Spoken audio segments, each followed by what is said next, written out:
हमारी और आपकी मिसाल मरीज की तरह से और परवरदिगार की मिसाल तबीब की तरह से, और तबीब का नुमाइंदा हुज्जत खुदा इमाम ज़माना अलैहिस्सलातु वस्सलाम।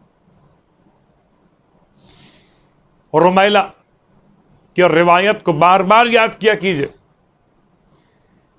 इसलिए कि हो सकता है कभी आप किसी मुश्किल में भूल न जाएं। रिवायत मुकम्मल नहीं पढ़ता, खाली इशारा कर रहा हो। और रुमैला एक मौला का चाहने वाला हालत मर्ज में जुमे की नमाज पढ़ने के लिए मस्जिद कूफा में पहुंचा ताकि इमाम अलैहिस्सलाम की ज़ियारत भी हो जाए और इमाम की इक़्तिदा में नमाज भी अदा कर ले। हालत नमाज में उस पर बीमारी का गलबा हुआ या दौरान खुतबा, और नमाज के बाद इमाम अलैहिस्सलातु वस्सलाम ने इरशाद फरमाया कि रुमैला इस हालत में क्यों चले आ? तो कहता है मौला से, मौला आपकी ज़ियारत का शौक लेकर आ गए। इरशाद फरमाया कि दौरान खुतबा तुम पर मर्ज का हमला वाक़ई हुआ था, जैसे तुम्हें सर्दी लग रही हो, कपकपी तारी हुई थी। रुमैला हैरान है कि मौला आप इतना गौर से मुझे देख रहे थे। अल्लाह अकबर। रुमैला तुम पर सलाम हो, तुमने बहुत से मसाइल आसान कर दिए। रुमैला ने इमाम से पूछा, मौला आप मेरे मर्ज को महसूस कर रहे थे? इरशाद फरमाया, रुमैला कोई मोमिन मरीज नहीं होता। मोमिन शर्त है, मोमिन कोई मोमिन मरीज नहीं होता, मगर हम उसकी बीमारी में शरीक और सहीम होते। ये जुमला समझने के लिए थोड़ी दिक्कत कीजिए। एक है तीमारदारी, मरीज के साथ अटेंडेंट का होना। तो अटेंडेंट कोई भी हो, वो मरीज के खिदमत तो कर सकता है, मरीज के मर्ज में शरीक और सहीम नहीं हो सकता। उसे क्या मालूम कि दर्द की शिद्दत क्या है, जब तक मरीज खुद से ना बताए। अल्लाह अकबर। फर्क कीजिए, सारी दुनिया आपके नजदीक होकर तीमारदारी तो कर सकती है, शरीक नहीं हो सकती। और इमाम फरमाते हैं रुमैला से, रुमैला कोई मोमिन मरीज नहीं होता, मगर हम उसकी बीमारी में शरीक और सहीम होते। अल्लाह अकबर। इसको अगर समझना चाहें तो मिसाल आसान कर दो। रिश्तों में अगर आप जानना चाहते हैं कोई ऐसी मिसाल, तो माँ और औलाद का रिश्ता। माँ सिर्फ तीमारदारी नहीं करती, अपनी बीमार औलाद के लिए माँ बीमारी में शरीक और सहीम होती। लगता ऐसे जैसे औलाद को तकलीफ नहीं हो रही, बल्कि खुद माँ को वो तकलीफ हो रही। यानी अगर चोट लगती है औलाद को, तो माँ उस चोट की तकलीफ को खुद अपने अंदर महसूस करती।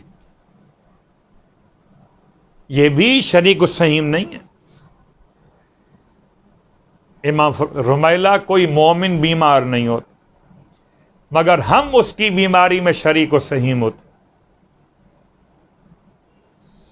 रुमैला से इमाम अर्ज करते, रुमैला कोई मोमिन परेशान नहीं होता। अल्लाह, एक अजीब जुमला है। हम कहते हैं कि कब्र का हाल तो मुर्दा जानता। आपके घर में क्या हालात हैं मैं नहीं जानता, जब तक आप खुद से नहीं बताएंगे। मेरा यह ना जानना इस बुनियाद पर है कि मैं आलिमुल गैब नहीं हूं। गौर कीजिए, कभी इल्म गैब ना होना या अपने मकाम पर कभी इतना ज़्यादा इंसान के करीब होना भी इंसान को शायद कुछ हालात की आगाही अता कर दे। को समझाने के लिए आपकी खिदमत में मिसाल देता हूँ। इमाम अस्करी अलैहिस्सलातु वस्सलाम शायद फरमाते हैं कि तुम्हें चाहिए कि अपने वालिदैन को सवाल की जहमत दिए बगैर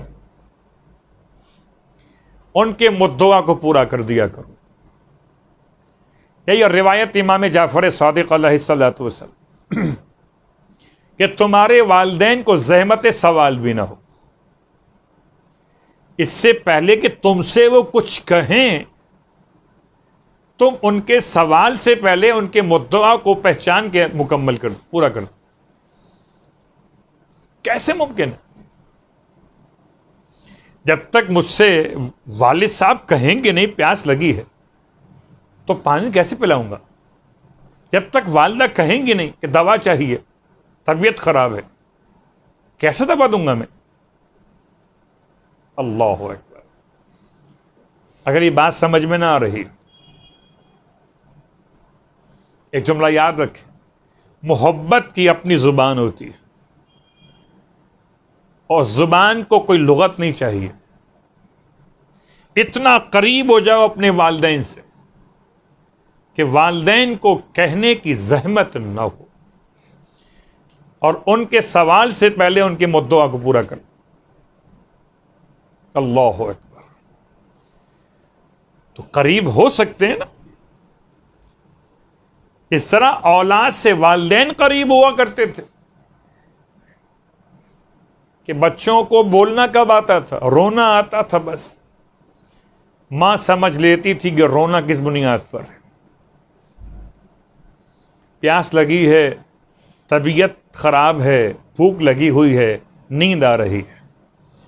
बच्चा बोलता इनमें से एक बात भी नहीं था, सिर्फ रोता था और रोने से मां पहचान लेती थी। अगर औलाद से माँ बाप करीब तो फिर औलाद को इतना करीब होना चाहिए। अल्लाह अकबर। और जब बात समझ में आ जाए, इसका मतलब कि अगर मोहब्बत शदीद तर हो तो फिर कहने की हाजत नहीं होती। इमाम फरमाते रुमैला कोई मोमिन परेशान नहीं होता मगर हम उसकी परेशानी में शरीक होते, शरीक पार्टिसिपेट करने वाले। अल्लाह। आपको इमाम से कहने की जरूरत नहीं है अगर आप मोमिन हैं। इमाम आपके हाल को जानते हैं, आपकी परेशानी में शरीक। अलबत्ता इमाम से कहना इसलिए कि जैसे मां चाहती है अपने बच्चों से कि एक मर्तबा मां कहकर आवाज दे लें, इमाम चाहते हैं कि हमारे चाहने वाले हमें पुकारें तो सही।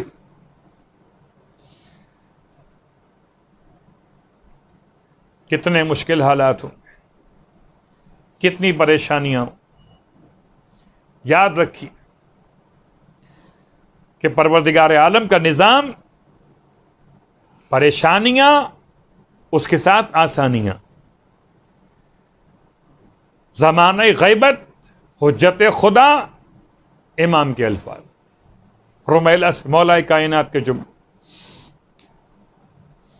इरशाद फरमाते रुमैला कोई मोमिन हाथों को उठाकर दुआ नहीं करता मगर हम आमीन कहने वालों में शामिल होते।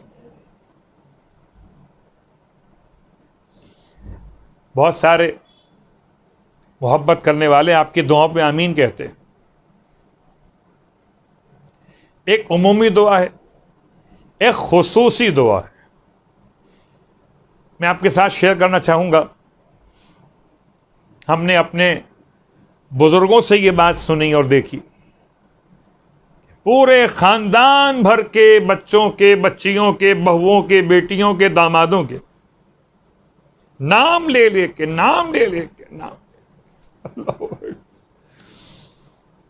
सैयदा फातिमा ज़हरा सलामुल्लाह अलैहा की सुन्नत पे अमल करना। खानदान के लिए बुजुर्ग इस तरह से जैसे कोई नबी उम्मत के लिए। अल्लाह के हबीब का फरमान कि अपने खानदान के बुजुर्गों का एहतराम जैसे ज़ाते खुदा का इजलाल कर लिया। अल्लाह अकबर। एक साइबान है बुजुर्गों का वजूद तमाम अहले खानदान के लिए। तो इमाम के अल्फाज पे गौर कीजिए। फिर इन हालात मुश्किलात में, हालात हाजरा में, ये अपने मकाम पर कि मैं इस वक्त वो तमाम सियासी हालात को, उन अवारिस को पेश करूं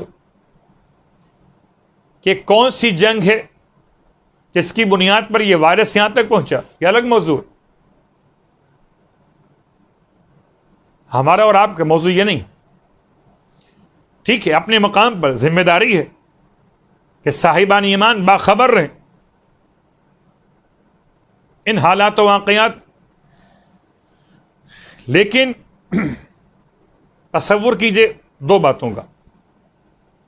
पहली बात, जनाबे सालेह अलैहिस्सलातु वस्सलाम और जनाबे हूद किस तरह मुश्किलात उठाई अंबिया ने। यही शव्वाल का महीना किसी मौके बयान करेंगे फिर कौम आद के हवाले से। शव्वाल के आखिर में कौम आद के वाक़यात पेश आए थे। जनाब हूद अलैहिस्सलाम, जनाब लूत अलैहिस्सलाम, क्या मुश्किलात थी। सूरह हूद पे गौर कीजिए। आयत का निशान 80 है। अल्फाज क्या है कि जब घर में मेहमान जनाब लूत के फरिश्तगान आए हुए थे और अहले बातिल, अहले फितना फसाद इरादे गुनाह लिए हुए आपके घर पे हमला कर रहे थे। लो अन्ना ली बिकुम कुव्वतन, आप फरमाते थे काश मेरे पास कोई कुव्वत तुम्हारे मुकाबले के लिए होती। आओ आवी इला रुकनिन शदीद, या मैं किसी मजबूत पनाहगाह की तरफ पनाह ले लेता। लो व आवी, पनाह लेना, इला रुकनिन शदीद, यहां इससे मुराद इमाम ज़माना अलैहिस्सलातु वस्सलाम, रुकन शदीद। वे अंबिया भी जिस पनाहगाह को तलाश करते रहे। वजअल्ली मिन लदुनका सुल्तानन नसीरा, रुकन शदीद, जमाने का इमाम। और तीसरा मकाम सूरह नमल आयत नंबर 62, अम्मन युजीबुल मुस्तर्र इज़ा दआहु यक्शिफुस। लफ्ज़ पे गौर कीजिए, मुस्तर। इस वायरस की कैफियत में हमें कम से कम इस्तरार समझा दिया। शायद आम जमाने में इमाम को पुकारते तो बात और होती, हालत है इस्तरार में इमाम को पुकारिए। इमाम को कैसे पुकारा जाए? इमाम की खिदमत में वसीला बज़रिया अरीज़ा खत लिखा जाए।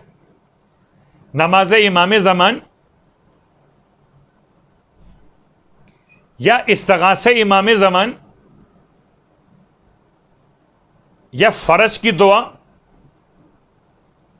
इसको शेख कफ अमी ने दो अलग अलग रिवायतों के एतबार से लिखा। इलाही मन नाजाक या अल्लाहुम्मा रज़ुक़ना तौफ़ीक़ तौआ, ये दोनों ही दुआए फ़र्ज हैं। या तीसरी इस्तग़ासी कैफियत 2 रकअत नमाज के बाद ज़ेरे आसमान खड़े होकर सलामुल्लाहिल कामिल अत्ताम अश्शामिल अल आम, इस पूरे इस्तग़ासे के साथ इमाम को याद कीजिए। इन हालात में इमाम की याद, जितने शदीद तर हालात होंगे उतना इमाम की मोहब्बत का एहसास पैदा हो। कौन बचाए? ज़माने का इमाम बचाए। और रुमैला इमाम की खिदमत में थे और आखिर में रुमैला ने इमाम से एक बात दरियाफ्त की थी, मौला ये 3 बातें जो आपने बयान की कि मोमिन बीमार नहीं होता मगर हम उसकी बीमारी में शरीक होते,